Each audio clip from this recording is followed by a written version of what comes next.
இன்னைக்கு நம்ம food Wars 4th episode தான் பார்க்க போறோம். எபிசோட ஓபனிங்ல ஈவினிங் டைம் பயங்கர கான்ல நம்ம ஹீரோ அப்படியே மண்டையெல்லாம் சூடாயிட்டு அவ்வளோ பெரிய கேம்பஸ்ல அவனோட ஹாஸ்டலை நோக்கி போய்கிட்டு இருப்பான். சாயந்தரம் ஆயிடுச்சு, நைட் ஆக போது, பயங்கர டயர்டா வேற இருக்குது, செம்ம சில்லுன்னு வேற இருக்குது, பசிக்கு வேற செய்யுது அப்படின்னு புலம்பிக்கிட்டே அங்க இருக்கிற பில்டிங் எல்லாத்தையும் சுத்தி முத்தி பாப்பானா எல்லாமே பயங்கர லாவிஷா இருக்கும். பரவாயில்லையே, காசு அள்ளி இறைச்சிருக்கானுங்க போல. சரி இருக்கட்டும், கண்டிப்பா என்னோட ஹாஸ்டலுமே பயங்கர சூப்பரா தான் இருக்கும்னு வந்து பார்த்தா அது ஏதோ பாலடைஞ்ச பில்டிங் மாதிரி இருக்குது. என்னடா இது, ஏதாவது பூத் பங்களாவான்னு யோசிச்சுட்டு சரி வேற வழி இல்லைன்னா உள்ளேயும் வரான். அவ்வளவு அமைதியா இருக்கும். திடீர்னு பார்த்தா எங்க இருந்தோ புகையெல்லாம் வர ஆரம்பிக்க, பொருட்கள்லாம் கீழே விழுகிற சத்தம் எல்லாம் கேட்க ஆரம்பிக்கும். திடீர்னு காட்டுல இருக்கிற மிருகங்கள்லாம் அந்த பக்கம் ஓட, அதை ஃபாலோ பண்ணிட்டு இன்னொருத்தன் ஓட. அந்த ஹாஸ்டல்ல இன்டர்காம் இருக்கும் போல, அதுல ஒரு கிளவி, உனக்கு எத்தனை தடவை சொல்றது, தேவையில்லாம காட்டு மிருகங்கள்ல உள்ள கூட்டிட்டு வந்துட்டு இருக்கிறேன், டே ரூம் நம்பர் 208, உனக்கு அறிவே இல்லையா, எப்ப பார்த்தாலும் தீய விட்டுக்கிட்டு இருக்கிறேன்னு சொல்லி கத்திட்டு இன்னொரு ரூம் நம்பரை கூப்பிட்டு டே எதுக்கடா சண்டை போட்டு இருக்கிறீங்க அப்படின்னு சொல்லி கத்திக்கிட்டு இருப்பாங்க.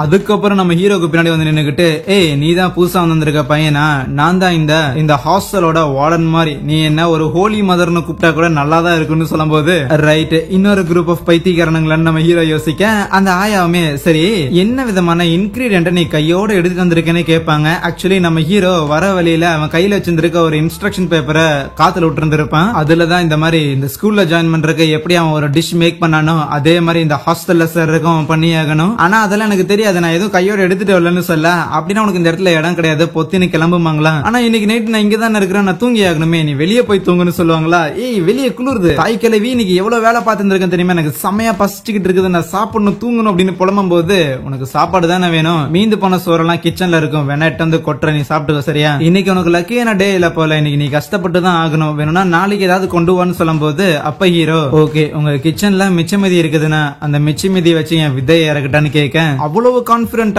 அவங்களும் கிச்சனுக்கு கூட்டிட்டு வராங்களா. அத பார்த்தே பரவாயில்லையே இவ்வளவு பெரிய கிச்சனா இருக்குது, மிச்சமீதின்னு சொல்ற அளவுக்கு என்னென்ன பொருட்கள் இருக்குதுன்னு பாக்குறான். பரவாயில்லையே இது போதுமே, சூப்பரா செஞ்சிடலாம். ஏய் தாய் கிழவி நீ போய் ஓரமா உட்காரு, சமைச்சு பிளேட் கூடிய சீக்கிரம் வரப்போதுன்னு அங்க கொடூரமா சமைச்சிட்டு இருக்கும் போது அந்த கிழவிக்கு ஒன்னும் புரியல. ஆமா இங்க இருந்ததே கம்மியான போர்க் மட்டும்தான், எப்படி நீ அவ்வளவு திக்கான ஒரு ஹாம்பர்கரை செஞ்சனு கேட்க, இந்த கேண்ட் ஃபிஷ் இருக்கும்ல அதை பயன்படுத்தி இருந்திருப்பான். கூடவே முட்டை, ஆனியன், அதுக்கப்புறம் பிரெட் எல்லாத்தையும் வந்து கிரம்ப் பண்ணி கொஞ்சம் பெப்பர் கொஞ்சம் சால்ட் போட்டாலே பயங்கரமான திக்கான ஒரு ஹாம்பர்கருக்கான ஸ்லைஸ் ரெடி ஆயிரும். அடிஷனலா அந்த ஹாம்பர்கருக்கு தேவையான சாஸ் அவங்க கொஞ்சம் மேக் பண்ணி இருக்கான். சோ இந்த டிஷ் நான் ஹோலி மதருக்கு கொடுக்கிற ஒரு ஹோலி மேக்ரல் பர்கர்னு சொல்ல, அந்த கிளவியும் பார்க்க நல்லா தான் இருக்குது, டேஸ்ட் மோசமா இருக்கும்னு சொல்லிட்டு எடுத்து ஒரு வாய் வைக்கிறாங்களா, பயங்கர டேஸ்டா இருக்குது. எப்பாடே இதை எதை வச்சு அவன் செஞ்சான் அப்படின்னு சொல்லாம அவன் பாட்டு கொடுத்திருந்தானா, கண்டிப்பா இதை கறியை வச்சுதான் பண்ணியிருக்கான் நானே நம்பி இருந்திருப்பேன்னு அங்க இருக்கிற எக் வச்சு சூப் செஞ்சிருந்திருப்பான் போல. அதுவும் சாப்பிட்டு பார்த்துட்டு ஆஹா முட்டை சூப் சூப்பரா இருக்குது. ஆனா இந்த முட்டை சூப்ல கூடவே ஏதோ மீன் எல்லாம் ஆட் பண்ண மாதிரி இருக்குது. இந்த மீன் இதெல்லாம் எங்க கிட்ட இல்லையே, எப்படா இதை பண்ணுன்னு ஹீரோ கிட்ட கேட்டா, எப்படி பண்ணனா அதோ எங்கிட்ட இருக்கேன்னு அந்த ஸ்குவிட் வச்சிருந்திருப்பான்ல ஸ்கூல் கிச்சன்ல இருந்து அவன் கையோட தூக்கி தான் சுத்திக்கிட்டு இருக்கிறான் போல. சோ அதை வச்சுதான் அது ஏற்கனவே ட்ரை ஆயிருந்திருக்கும், அதனால பாயில் பண்ணி அந்த ஒரு வாட்டர் தான் இது கூட ஆட் பண்ணியிருந்திருப்பான். இதையெல்லாம் சாப்பிடும் போது அந்த கேள்விக்கு கிட்டத்தட்ட அவங்களோட யூத்தையே ஞாபகப்படுத்துற மாதிரி இருக்குமாமா. இந்த மீனெல்லாம் சாப்பிட்டதுக்கு கிட்டத்தட்ட ஏதோ கடல் கரையோர தன்னோட கன்னிக்காதலனோட இருந்த நாட்கள் தான் ஞாபகம் வருதுங்கிற ரேஞ்சுக்கு அது ரியாக்ஷன் கொடுத்துக்கிட்டு இருக்கும். அதுக்கப்புறம் என்ன ஹீரோவை ஹாஸ்டல் அக்செப்ட் பண்ணிக்கிறது மட்டும் இல்லாம ரூம் நம்பர் 303 அவனுக்காக அலோகேட் பண்றாங்க. இவ்வளவு கம்மியான இன்கிரீடியன்ட் வச்சு இந்த அளவுக்கு அமேசிங்கான சாப்பாடு அவனால பண்ண முடியுதுன்னா பயங்கர இன்ட்ரெஸ்டிங்கான பர்சன் தான் இவன் நினைக்கேன். அதுக்கப்புறம் ஹீரோவும் ஒரு குழியில போட்டுட்டு அவனோட ரூமுக்கு வந்துடுறானா.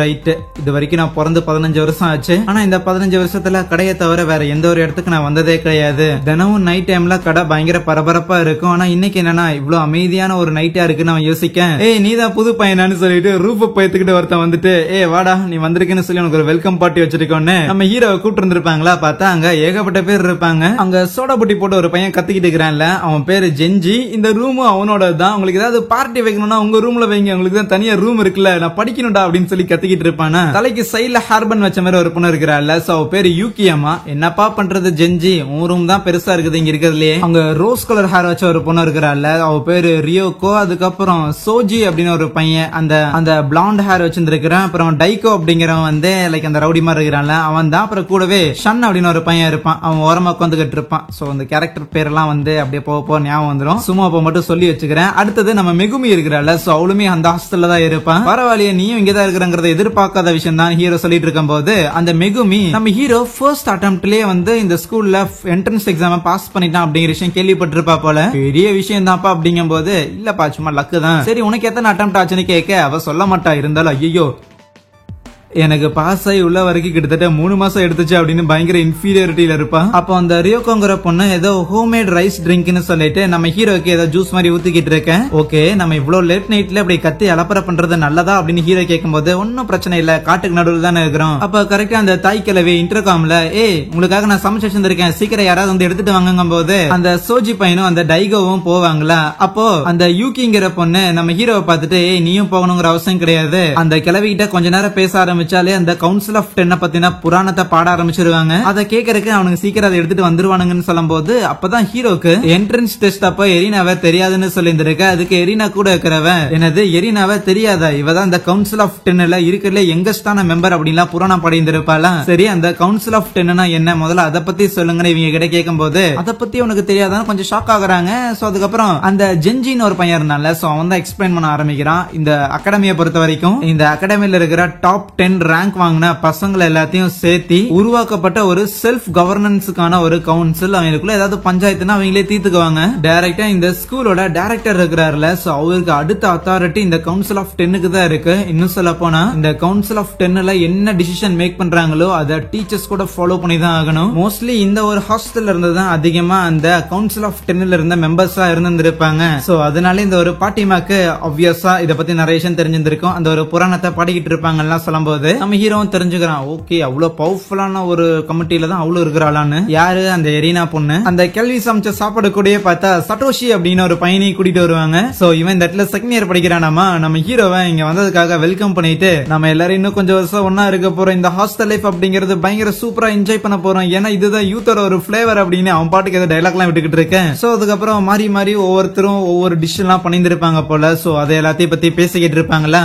அதுல அந்த சோஜி அப்படிங்கிற பையனும் அந்த டைகோங்கிற பையனும் அடிக்கடி சண்டை போட்டுக்கிட்டு இருப்பாங்க. டேய் சண்டையெல்லாம் போட வேணாண்டா அப்படின்னு அந்த யூகிங்கிற பொண்ணு சொல்லும் போது நீ பொத்தி நேரு, காட்டுக்குள்ள இருக்கிற மிருகங்களை புடிச்சிட்டு வர, நீ எல்லாம் அதை பத்தி பேசக்கூடாதுன்னு சொல்லிக்கிட்டு இருக்கேன். கடுப்பான அந்த யூகி, நீங்க இந்த அளவுக்கு என்ன பத்தி அசிங்கமா பேசுறீங்கன்னா கண்டிப்பா உங்களுக்கு வனவிலங்குகளோட அருமையை பத்தி உங்களுக்கு தெரியலன்னு தான் அர்த்தம். எனக்கு ஒரு மணி நேரம் கொடுங்க, இன்னத்துக்கு உன்னை பிடிச்சிட்டு இருந்தா அதுல அழகா என்ன காட்டுறேன்ட்டு அங்கிருந்து போகலாம். சரி சரி எல்லாரும் ஒரு நிமிஷம் இருங்க, நான் கூட புதுசா ஒரு டிஷ் செஞ்சிருக்கேன்னு சொல்லிட்டு நம்ம ஹீரோ எடுத்து கொடுப்பான். அதை யோசிக்காமல முதல்ல அந்த சோஜி எடுத்து வாயில போட, அப்பதான் ஹீரோ தம்பி அது ஒரு ஃபெயிலியர் டிஷ் பண்ண சொல்லும் போது அப்படியே துப்பிக்கிட்டு இருப்பான். எஸ், அது திருப்பி அந்த ஸ்குவிடா தான் இருக்கும். அப்படியே பயங்கர ஜாலியா அவங்க பேசி சிரிச்சுக்கிட்டு இருக்கேன். இது எல்லாத்தையுமே அந்த பாட்டிமாவும் அப்படியே ஓரமா உட்காந்துக்கிட்டு இந்த சிரிப்பு சத்தம் எல்லாத்தையுமே அந்த இன்டர்காம் மாதிரி அந்த பைப் லைன் தான் செட் பண்ணிருப்பாங்க. சோ அது மூலமா கேட்டுக்கிட்டு இருப்பாங்க. பரவாயில்ல, எவ்வளவுதான் காலங்கள் மாறினாலுமே ரெண்டு விஷயம் மாறல. ஒன்னு இந்த ஹாஸ்டல்ல இருக்கிற பசங்களோட சிரிப்பு சத்தம், இன்னொன்னு நிலவு கடியில இருக்கிற அந்த நட்சத்திரங்கள் அப்படின்னு நினைக்க. அதுக்கப்புறம் நைட் நேரத்துல எல்லாருமே படுத்து தூங்க ஆரம்பிச்சிருவாங்களா. நம்ம ஹீரோவும் அந்த சட்டோஷிங்கிற பையனை மட்டும் தான் முழிச்சிருந்திருப்பாங்க. அப்ப அந்த சட்டோஷி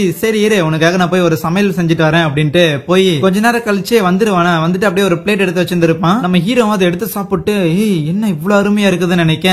அப்ப அந்த சட்டோஷி, டே ஹீரோ பையன், ஓபனிங் செரமனி அன்னைக்கு ஒரு வார்த்தை விட்டுருந்தேல, இந்த ஸ்கூல்ல நீ தான் நம்பர் 1 இருக்க போறேன்னு. ஆக்சுவலி அதை நீ கொஞ்சம் யோசிக்க வேண்டியதா இருக்கும். ஏன்னா இந்த கவுன்சில் ஆஃப் 10 நானும் நம்பர் 7th பிளேஸ்ல இருக்கிறவன். உன்னால அவ்வளவு ஈஸியா டாப்புக்கும் போயிட முடியாது. அதே நேரத்துல நீ யாருங்கிறத நீ சமைக்கிறத வச்சுதான் நாங்க எல்லாரும் முடிவு பண்ண போறோம்னு சொல்ல அங்கே இந்த ஒரு எபிசோட முடிக்கிறாங்க. Soya, thank you.